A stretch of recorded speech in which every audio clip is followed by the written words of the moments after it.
여러분 안녕하세요. 오늘 매일 성경 본문 말씀은 마태복음 21장 23절에서 32절로 대제사장들과 백성들의 장로들이 예수님의 권위에 대해 도전하는 장면입니다. 예수님은 이들의 도전에 대해 침례 요한의 침례와 또 두 아들의 비유를 통해 자신의 권위를 증명하십니다. 오늘 본문 배경은 예수님의 지상사역의 마지막 주간에 예루살렘에서 일어났습니다.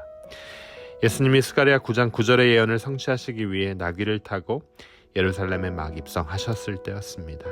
사람들은 호산나 우리를 구원하소서라고 외치며 예수님을 환영했죠. 그러나 종교 지도자들은 예수님을 자신의 권위에 대한 위협으로 간주하고 예수님께 질문을 던집니다. 대제사장들과 백성의 장로들은 예수님께서 말씀하시고 행하시는 모든 일들을 무슨 권위로 말하고 행하느냐고 따지고 물었습니다. 그러나 예수님은 이렇게 말씀하셨습니다. 마태복음 11장 25절이 이렇게 전하죠. 요한의 침례가 어디서부터 왔느냐? 하늘에서부터냐? 사람으로부터냐? 그들이 서로 의논하여 이르되 만일 하늘로부터라 하면 어찌하여 그를 믿지 아니하였느냐 할 것이요. 예수님은 이렇게 요한의 침례가 하늘에서 온 것인지 아니면 사람에게서 온 것인지 묻습니다. 종교 지도자들이 하늘에서 내려온 것이라고 대답하면 예수님은 왜 요한을 믿지 않는지 물어볼 것이었기 때문에 큰 딜레마에 빠지게 되죠. 하지만 사람에게서 왔다고 하면 요한이 선지자라고 믿었던 사람들의 분노를 살 위험이 있었습니다. 종교 지도자들은 잠시 고민한 끝에 모른다고 대답합니다. 그러자 예수님께서는 두 아들에 관한 비유를 들려주십니다. 마태복음 11장 28절 말씀입니다.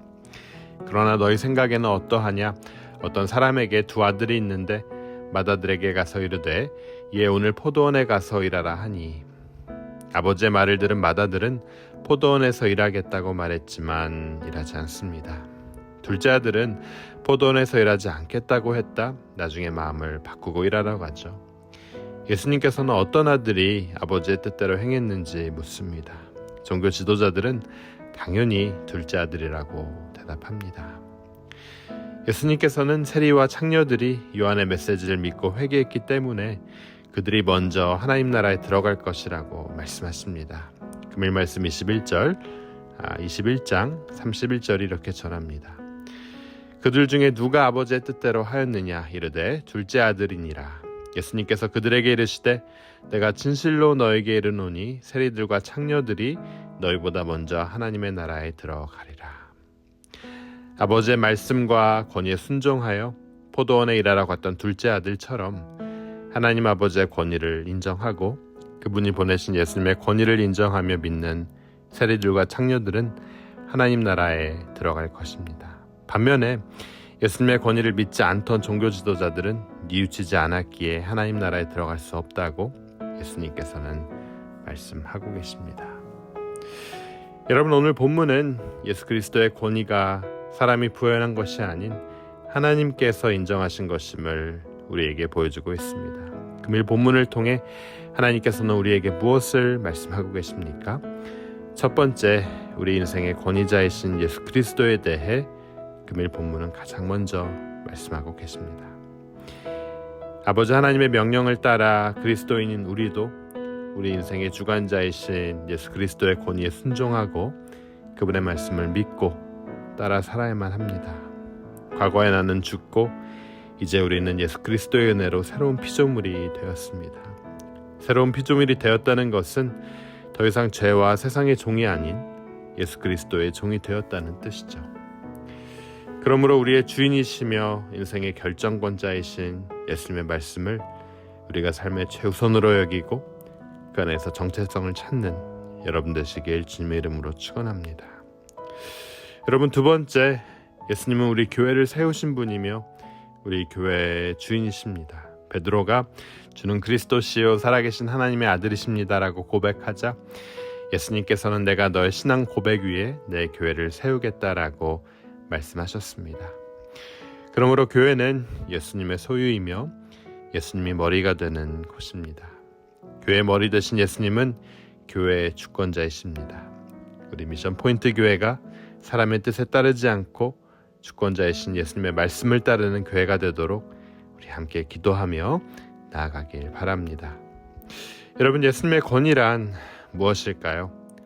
세상의 힘이나 영향력이 아니라 하나님의 아들로서 예수님의 신성한 본성에 근거한다는 사실을 우리가 기억해야 합니다.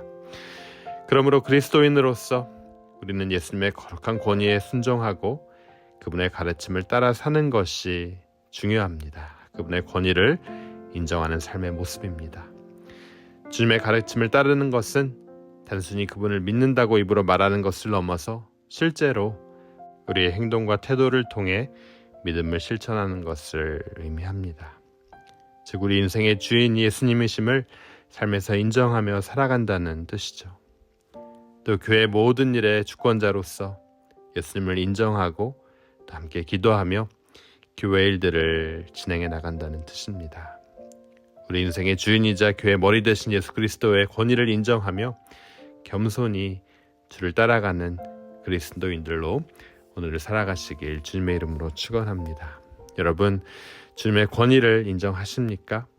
우리가 삶에 그분의 권위를, 그분의 말씀을 최우선으로 두고 또 우리 교회의 주인이신 분이 예수님이라는 사실을 잊지 않고 나아가는 여러분 되시길 주님의 이름으로 축원합니다. 우리 함께 기도하도록 하겠습니다. 살아계신 하나님의 아들이신 예수님을 우리 모두가 믿습니다. 오직 예수님을 믿음으로 구원을 얻게 됨을 확신합니다. 주님의 은혜로 새로운 피조물이 되었으니 이제 내 인생은 예수님께 맡기고 주께서 결정하시고 인도하는 대로 따르겠습니다. 내 인생을 주님 뜻대로 사용하여 주시옵소서. 우리 교회가 예수님의 권위를 인정합니다. 교회 머리가 되신 예수님께서 모든 일을 결정하시고 주관하여 주옵소서. 이 모든 말씀 예수 그리스도 이름으로 간절히 기도드립니다.